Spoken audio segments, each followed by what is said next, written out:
Very good morning all of you. Today in this video we are going to start our new topic which is subject and predicate. In previous video we had completed the types of sentences.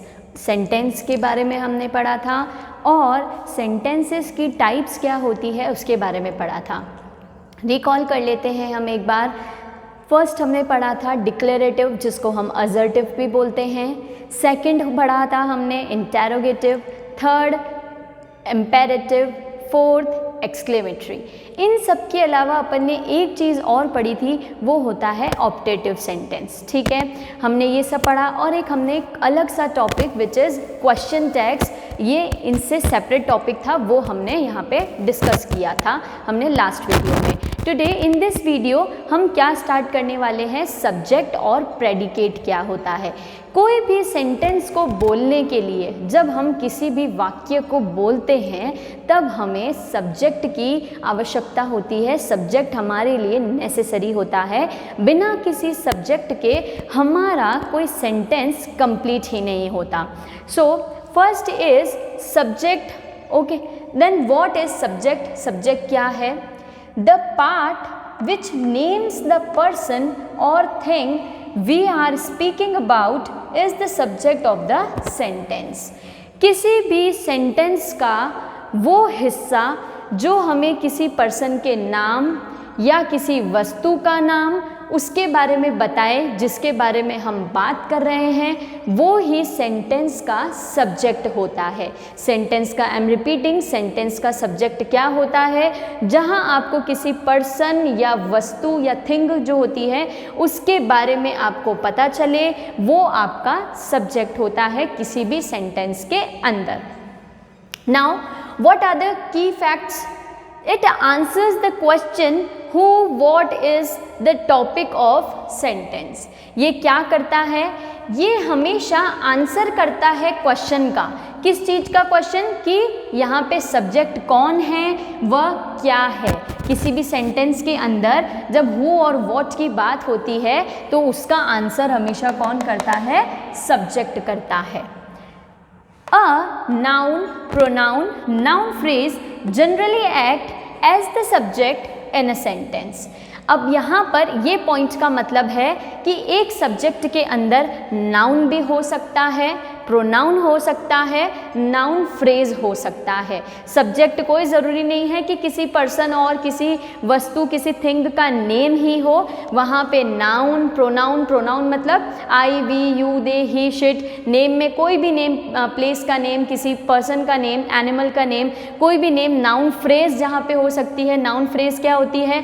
जो act करती है as a noun, है ना. Noun phrase हो सकती है generally act as the subject in a sentence. ये क्या करते हैं एज अ सेंटेंस में? ये सारे क्या करते हैं? हमारा सब्जेक्ट का वर्क संभालते हैं. It may consist of one or more than one word. That means कि नाउन, जो हम सब्जेक्ट की जो हम बात कर रहे हैं, उस सब्जेक्ट में एक या एक से ज़्यादा वर्ड हो सकते हैं. जैसे राम एंड श्याम, ठीक है, लियाना एंड जूली. इस तरीके से यहाँ पर क्या हो गया? दो सब्जेक्ट हो गए, तो दैट मीन्स वहाँ पे मोर देन वन वर्ड हो सकता है. अब बात करते हैं कि प्रेडिकेट क्या होता है. Now predicate. A predicate in a sentence tells about the subject. Predicate वो होता है जो हमें एक सेंटेंस में सब्जेक्ट के बारे में बताता है, उसे हम प्रेडिकेट कहते हैं. प्रेडिकेट में अभी हम आगे फैक्ट्स देखते हैं इसके, इसमें क्या क्या इसके पॉइंट्स हैं. It answers the question. ये भी क्या करता है? क्वेश्चन का आंसर करता है. बट कौन से क्वेश्चन का? What action is being performed by the subject. ये उस चीज़ का आंसर करता है कि सब्जेक्ट के द्वारा किसी भी सेंटेंस में कौन सा एक्शन परफॉर्म किया जा रहा है, किस तरह का एक्शन. जैसे कि जस्ट लाइक वो लिखने का काम कर रहा है कोई सब्जेक्ट, यहाँ पे जैसे मैं सब्जेक्ट हूँ, मैं यहाँ पे पढ़ाने का काम कर रही हूँ. तो इस तरीके से प्रेडिकेट क्या करता है? आंसर करता है कि what is subject doing in the sentence, कि सब्जेक्ट सेंटेंस में क्या कर रहा है, या फिर सब्जेक्ट के द्वारा किस तरह का एक्शन परफॉर्म किया गया है. Second is it consists of at least one verb which may be followed by an object. यहाँ पर हमने लिखा it consist, यानी कि इसमें एक वर्ब आपको मिलेगी, डेफिनेटली मिलेगी, और विच मे बी, और हो सकता है कि आपको वहाँ पर कोई ऑब्जेक्ट भी मिले, यानी कि दैट मीन्स कि जो हमारा प्रेडिकेट होता है वो ऑलवेज फॉलो करता है किस चीज़ को, वो फॉलो करता है वर्ब प्लस ऑब्जेक्ट को।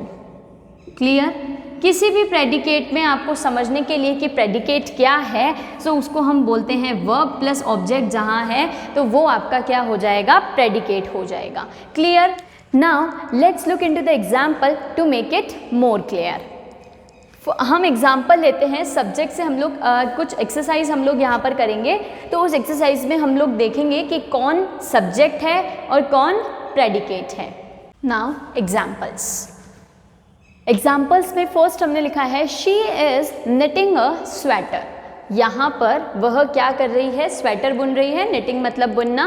She is knitting a sweater, तो हमें क्या पता चल रहा है यहाँ पर, अभी हमने देखा कि प्रेडिकेट क्या करता है, हमें आंसर देता है कि what is the action being performed by subject. Clear? तो यहाँ पर सब्जेक्ट जो है उसके द्वारा क्या एक्शन किया जा रहा है, स्वेटर बुनने का एक्शन किया जा रहा है।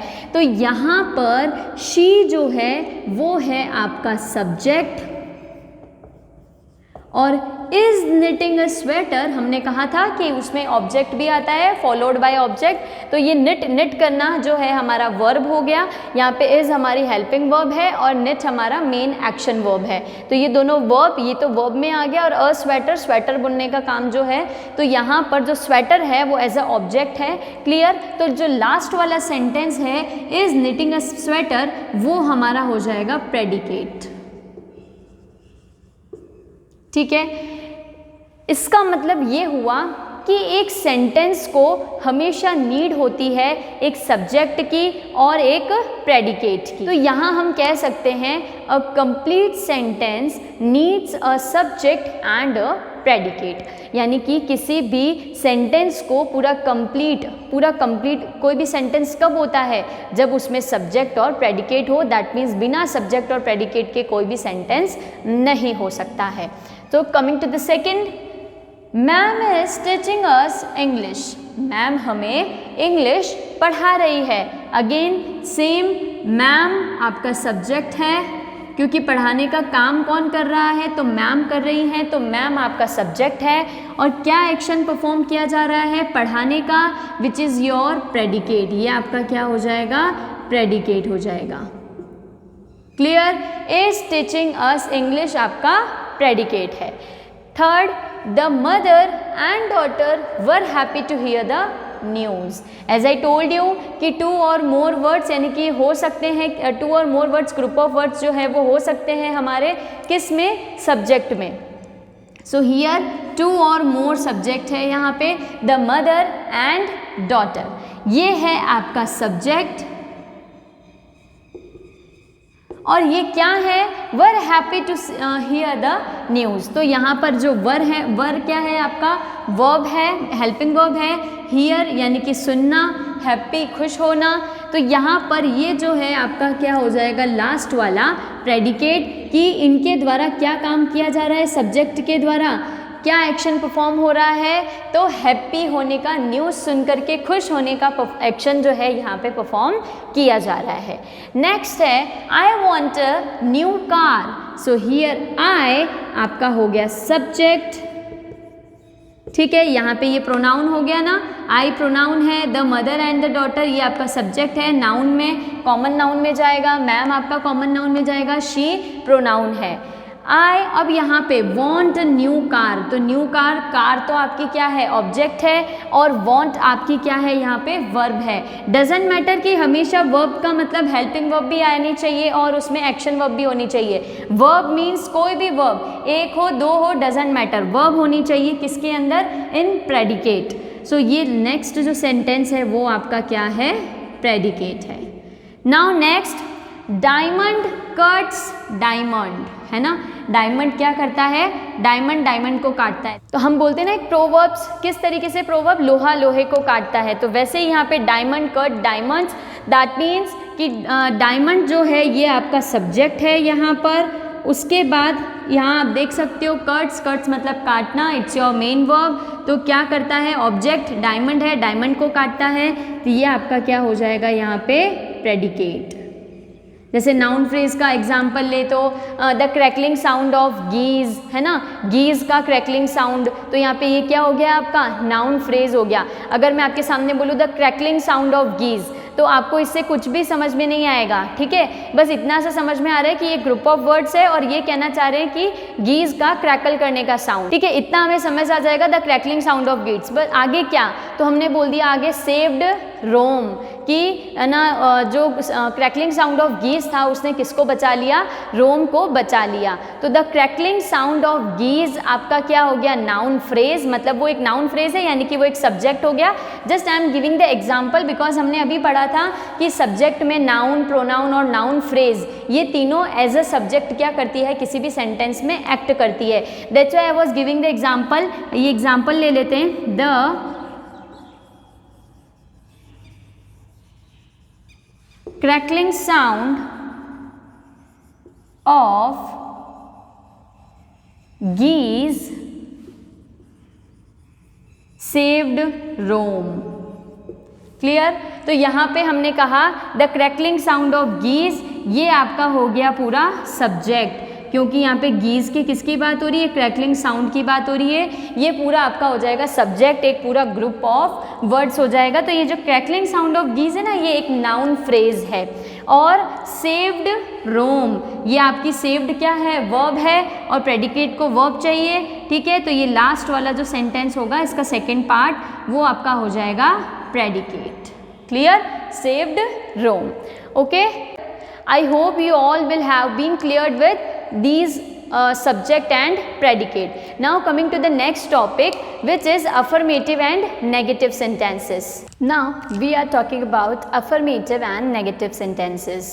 So first is affirmative sentences.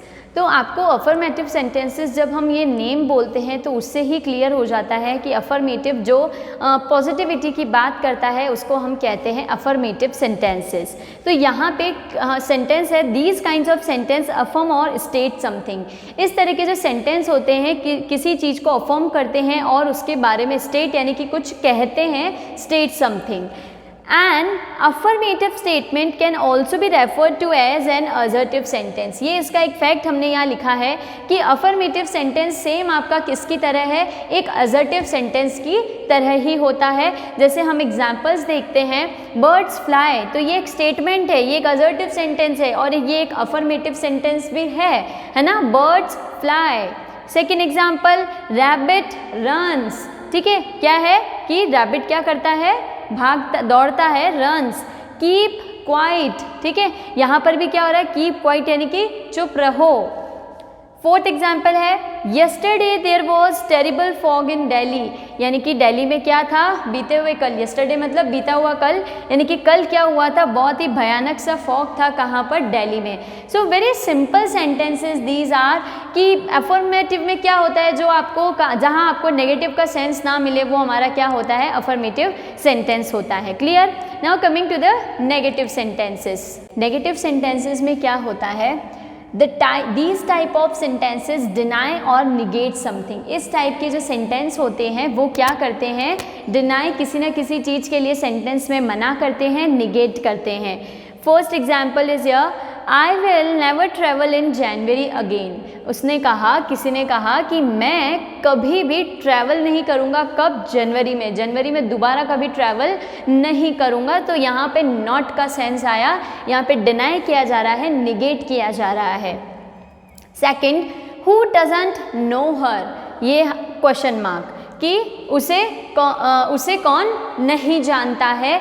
तो यहाँ पर क्या यूज़ किया हमने, फिर से इस कॉन्ट्रैक्शंस का हमने यहाँ पर यूज़ किया है। Who doesn't know her, who does not know her, यानी कि उसको कौन नहीं जानता है। Sam does not sing well, Sam does not, Sam जो है वो अच्छा गाना नहीं गाती है या गाता है।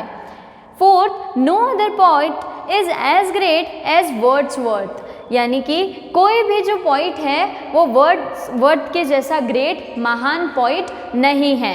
देखो एक चीज़ का ध्यान रखना है कि जब हम नेगेटिव सेंटेंसेस की बात कर रहे हैं तो इसका मतलब ये नहीं है कि वहाँ पर हमेशा आपको नॉट ही मिले, कि सेंटेंस में नॉट ही होना चाहिए, नहीं, ऐसा नहीं होता है। क्लियर? सेंटेंस के अंदर आपको इसके ना कॉन्स्ट्रक्शंस मिलेंगे and generally we use contractions for the negative sentence when we speak. Clear? तो यहाँ पे कॉन्ट्रैक्शंस जैसे हमारे क्या हो गए, डज, तो डज नॉट है तो doesn't, do not doesn't, sorry don't, will not want, have not haven't, has not हैजेंट, had not hadn't. अगर मॉडल की बात करते हैं शुड नॉट शुडेंट, ठीक है। इस तरीके से कैन नॉट है तो कांट, कुड है तो कुड नॉट है तो कुडंट। इस तरीके से हम लोग क्या करते हैं, कॉन्ट्रैक्शंस का यूज़ करते हैं नेगेटिव सेंटेंसेस में, मोस्ट ऑफ हम यही यूज़ करते हैं। क्लियर? और कोई नेसेसरी नहीं है कि सेंटेंस में आपको क्या मिले, एवरी टाइम वहाँ पे नॉट मिले। आपको नो मिल सकता है, नो बडी मिल सकता है, जैसे everybody is looking at you, ठीक है, सब तुम्हें देख रहे हैं, तो यहाँ हम बोल रहे हैं nobody is looking at you, कि तुम्हें कोई नहीं देख रहा है। तो यहाँ हमने क्या किया कि पॉजिटिव वाले सेंटेंस को, अफर्मेटिव वाले सेंटेंस को हमने नेगेटिव सेंटेंस में चेंज कर दिया। Everybody is looking at you, nobody is looking at you, ठीक है। यहाँ हम ये ले लेते हैं जैसे सैम सिंग्स वेल, सैम अच्छा गाता है, तो क्या हो जाएगा, Sam does not sing well, Sam अच्छा नहीं गाता है। तो ये किस तरह का सेंटेंस हो गया, हमने पॉजिटिव अफर्मेटिव सेंटेंस को नेगेटिव में हमने चेंज कर दिया। क्लियर? और हम इसमें एक चीज़ और देखते हैं कि जो नेगेटिव सेंटेंस हमारे ना 3 मेन टाइप के जो सेंटेंसेस हैं, मतलब मैं बात कर रही हूँ कि जो डेली रूटीन में हमारे यूज़ आते हैं, स्टेटमेंट वाले, क्वेश्चन मार्क वाले एंड इम्पेरेटिव्स वाले। तो इस तरह के जो सेंटेंस होते हैं इनको जनरली हम क्या करते हैं, नेगेटिव में भी चेंज कर देते हैं। जैसे ये हमारा एक स्टेटमेंट हो गया, आई will never travel in January again, जैसे ये ऑलरेडी क्या है, नेगेटिव में है, तो यहाँ पे ऐसे लिख दें हम, I will travel in January, मैं क्या करूँगा, जनवरी में ट्रैवल करूँगा। तो अब इसको नेगेटिव में कर दो आप चेंज, तो I will never travel in January, मैं कभी भी जनवरी में ट्रैवल नहीं करूँगा। तो ये एक स्टेटमेंट किस में चेंज हो गया, नेगेटिव स्टेटमेंट में चेंज हो गया। ऐसे ही क्वेश्चन मार्क वाले आते हैं, हु नोज हर, उसे सब जानते हैं, ठीक है, हु डजंट नो हर, उसे कोई नहीं जानता है, ठीक है। इस तरीके से हम लोग सेंटेंस को क्या करते हैं, पॉजिटिव से नेगेटिव में चेंज कर देते हैं। क्वेश्चन मार्क वाले स्टेटमेंट भी नेगेटिव में चेंज हो जाते हैं, इम्पेरेटिव वाले सेंटेंसेस भी नेगेटिव में चेंज हो जाते हैं। Now coming to the one more thing which is yes और नो। यहाँ येस और नो का मतलब है कि कुछ चीज़ें हमारे स्टेटमेंट में जब हम बोलते हैं तो ऐसी होती है जहाँ पर हम एक वर्ड में आंसर देते हैं। जैसे हमने बोला could you please bring me a glass of water, क्या तुम मेरे लिए एक पानी का ग्लास लाओगे, तो हमने जस्ट आंसर दिया येस येस येस श्योर, ठीक है। तो वहाँ हमने ओनली एक वन वर्ड में हमने आंसर दिया। तो कुछ येस और नो वाले सेंटेंसेस भी होते हैं। And the questions start with do or does can be answered in one word, I mean can be answered in yes और नो, यानी कि जो क्वेश्चन डू डज से स्टार्ट होते हैं उनको हम येस और नो में आंसर दे सकते हैं। कुछ ऐसे होते हैं कि वेयर आर यू गोइंग, ठीक है, तो यहाँ पे आंसर क्वेश्चन आया WH वर्ड, वेयर का, तो जो WH वर्ड होते हैं ना उनके आंसर हम येस और नो में नहीं दे पाते हैं। प्रोबेबली 99% हम लोग वहाँ पर नहीं दे पाते हैं किसके, WH वर्ड वाले क्वेश्चन के आंसर्स, वहाँ हमें पूरा डिटेल में एक्सप्लेन करना ही होता है। डू डज से स्टार्ट होने वाले सेंटेंस को हम येस और नो में रिप्लाई कर सकते हैं। और जब जैसे कोई स्टेटमेंट है हमारा, ठीक है, अगर हमें उससे क्या करना है, वन वर्ड वाले सेंटेंस में चेंज करना है, तो हम कोई भी एक स्टेटमेंट, हम जैसे कोई भी एक स्टेटमेंट ले लेते हैं, it was a great victory of Vishwanath Anand, हमने ये बोल दिया। क्लियर? तो वहाँ पर हमने इसको क्वेश्चन मार्क में चेंज करने के लिए हम क्या बोलेंगे, was it a great victory of Vishwanath Anand, तो was it a great victory, ठीक है, तो क्या वह ग्रेट विक्ट्री थी, तो यहाँ आंसर येस और नो में दिया जा सकता है येस, और नहीं थी तो नो। तो इस तरीके से येस और नो वाले भी कुछ सेंटेंसेस होते हैं जिसमें हम वन वर्ड में रिप्लाई कर सकते हैं। कुछ ऐसे सेंटेंस जिनका रिप्लाई हम ओनली येस और नो में करते हैं। I am repeating one thing कि जैसे व्हाट, हाउ, व्हेन, वेयर, ये सारे जो होते हैं ना, इन सबको हम WH वर्ड्स बोलते हैं। And such questions can not be answered in yes और नो। इनको हम येस और, इनके जो इससे रिलेटेड जो भी क्वेश्चंस हैं उनका आंसर येस और नो में नहीं दिया जा सकता है। क्लियर? सो आज के इस वीडियो में हमने क्या पढ़ा? हमने पढ़ा सब्जेक्ट प्रेडिकेट क्या होता है, हमने रिवीजन किया था डिक्लेरेटिव, हमने यहाँ पे ये पढ़ा कि सब्जेक्ट प्रेडिकेट क्या होते हैं, अफर्मेटिव नेगेटिव सेंटेंसेस, और हमने येस नो वाले सेंटेंसेस यहाँ पर देखे हैं। और हमने कुछ प्रैक्टिस एक्सरसाइज इस क्वेश्चन में, कुछ एक्सरसाइज, कुछ एग्जाम्पल्स हमने यहाँ पर इस वीडियो में किए हैं। And in next video lecture will do the another thing, that what are simple sentences, compound sentences and complex sentences. Till then, bye bye, stay safe, stay home. If you have any problem, flag it to me, I will reply to you. Thank you.